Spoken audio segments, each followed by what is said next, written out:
தேவன் இந்த புதிய நாளை ஆசீர்வதிப்பாராக.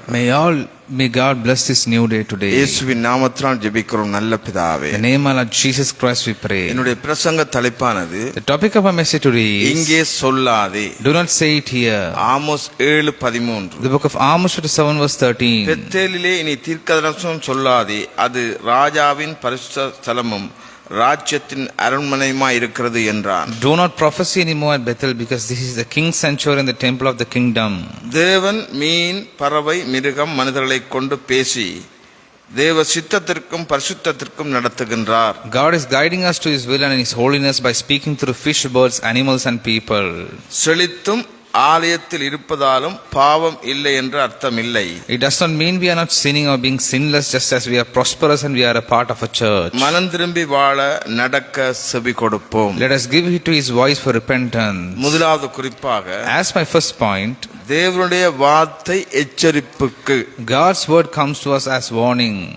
Amos 6:14. The book of Amos chapter 6 verse 14. இஸ்ரவேல் வம்சத்தாரே, இதோ நான் ஒரு ஜாதியை உங்களுக்கு விரோதமாய் எழுப்புவேன், அவர்கள் ஆமாத்துக்குள் பிரவேசிக்கிற வழி தொடங்கி சமனான நாட்டின் 6 மட்டமாக உங்களை ஒடுக்குவார்கள் என்று சேனைகளின் தேவனாய கர்த்தர் சொல்லுகிறார். The Lord God Almighty declares, I'll stir up a nation against you, Israel, that will oppress you all the way from Lebo Hamath to the valley of the Arabah.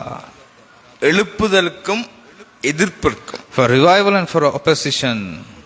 ஜோனா நினிவே பட்டணத்திற்கு எழுப்புதலுக்காக கடந்து சென்றான். Jonah went to the city of Nineveh for a revival.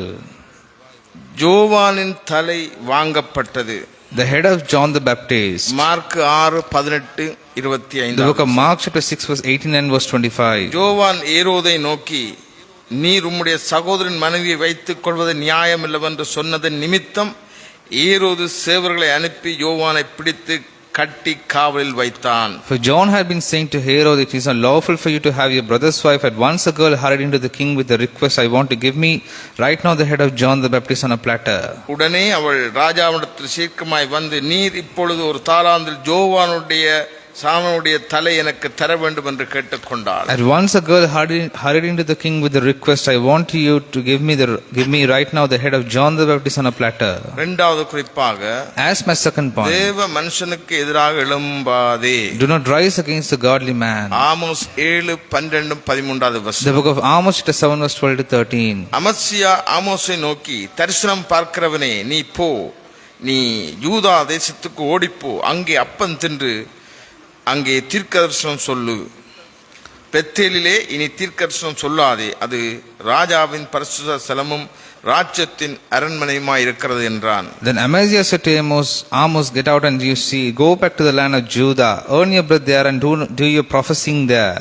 கேடு விளைவிக்காதே. Do not cause disaster. எச்சரிப்பு வரும்போது குறை அல்லது பிழையை சரி செய்து கொள். Correct your errors when warning comes. தேவ மனுஷன் அழிவிற்கு எதிராக ஜெபிக்கிறவன். Those who pray against the ruin of godly people. மூன்றாவது குறிப்பு, As my third point, எச்சரிப்பு மனம் திரும்புதலுக்கே. warning is for repentance. Amos 7:9-17. The book of Amos chapter 7 verse 9 to 17. ஈசாக்கின் மேடைகள் பாழும் இஸ்ரவேலின் பரிசுத்த ஸ்தலங்கள் அவாந்தரமும் ஆக்கப்படும். நான் எரோபியாம் வீட்டாருக்கு விரோதமாய் பட்டயத்தோடு எழும்பி வருவேன் என்றார். The high place of Isaac will be destroyed, the sanctuaries of Israel will be ruined. With my sword I will rise against the house of Jeroboam. இதன் நிமித்தம் உன் பெண்ஜாதி நகரத்தில் வேசியாவாள், உன் குமாரரும் உன் குமாரத்திகளும் பட்டயத்தால் விழுவார்கள். உன் வயல் அளவு நூலால் பங்கிட்டு கொடுக்கப்படும். நீயோவெனில் அசுத்தமான தேசத்தில் செத்துப்போவாய்.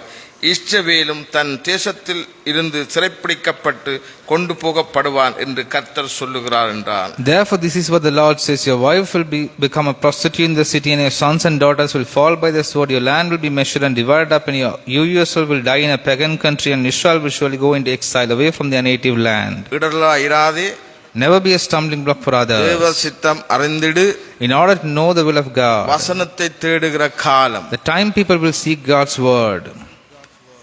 கவனமாக நோக்கமாக, very carefully, நீங்கள் பிழைக்கும்படி நன்மையை தேடுங்கள், அப்பொழுது நீங்கள் சொல்லுகிறபடியே தேவன் உங்களோடு இருப்பார். Seek goodness in order to live, then God will dwell with you in the way you say. தேவன் தாமே இந்த நாளை எங்களுக்கு ஆசீர்வதித்து தருவாராக. May God bless this day today.